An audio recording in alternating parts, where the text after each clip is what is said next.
Welcome to the Ancestral Findings podcast. If you are researching your World War I ancestors, don't forget to check for honor rolls, where they may be mentioned. Honor rolls were used for calling attention to both men and women at home and on the front lines, who did extraordinary things to help the war effort. Here's what you need to know about honor rolls and where to find them.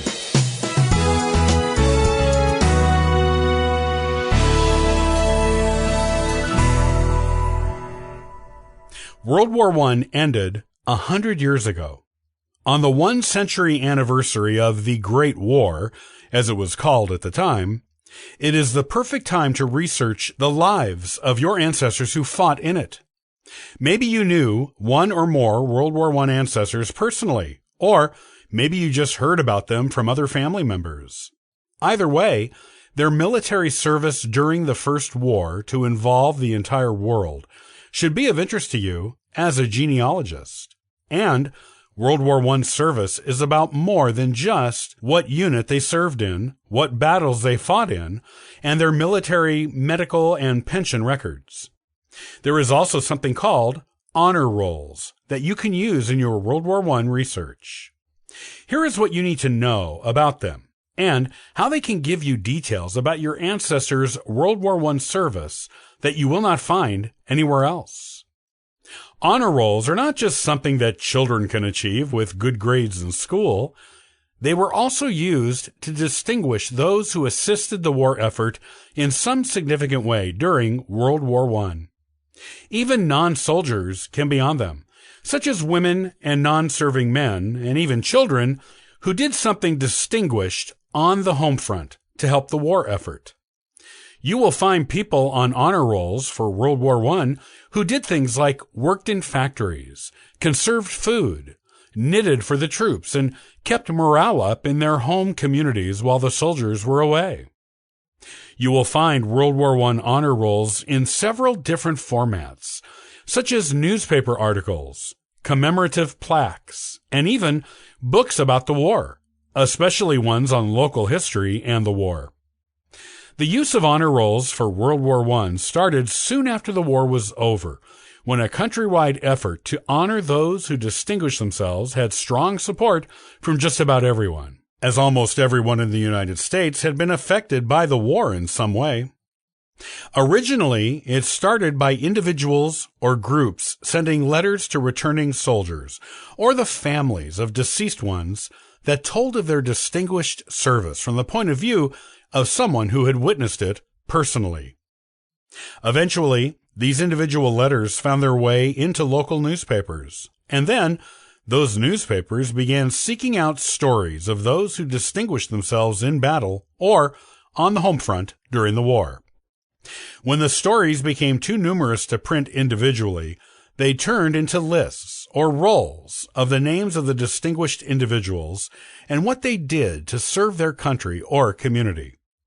If the people on the honor rolls were soldiers, their dates of entry to and discharge from the military were usually, but not always, included.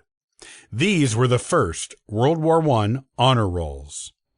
You will find many types and examples of honor rolls from World War I in old newspaper records.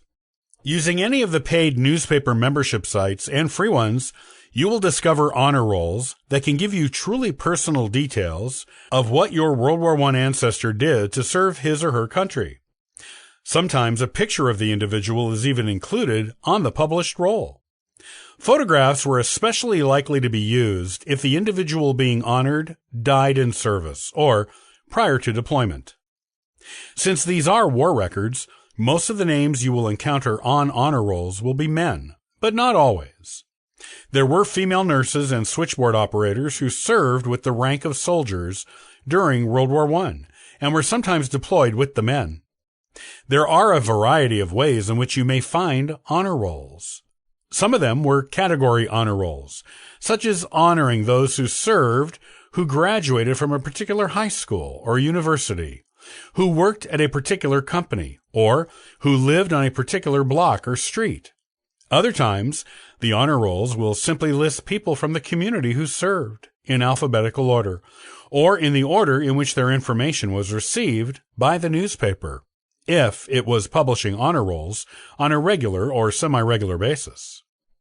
In addition to the newspaper honor rolls, which are the most common, you will also find them published in local and even national books on the war, or plaques in individual communities, or museums, historical societies, or meeting halls of veterans groups, and even framed on parchment paper in high schools, colleges, city halls, and archive buildings. If you want to find honor rolls for World War I that mention your ancestor, check online newspaper databases searching in your ancestors' community, as well as nationwide. Also, look for books on the local impact of the war in your ancestors' community's public library or historical society and archives. You may also be able to find these books in digitized form on history websites or on the websites of local libraries. These books often documented the efforts of entire towns and even counties in assisting with World War I. Simply searching honor roll or honor roll of on digitized book sites will often give you a nice list of honor roll books they have that you can view online. One of them may be pertinent to your research.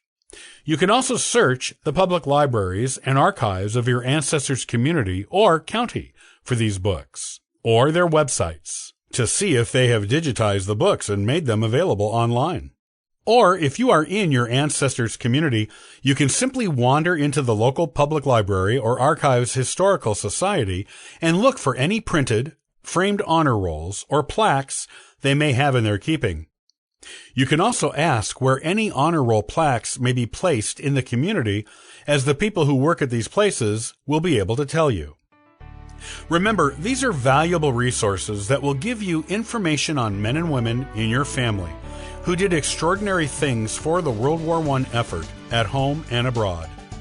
Most of these things will not be in their service records. The honor rolls give you the information you may not find anywhere else.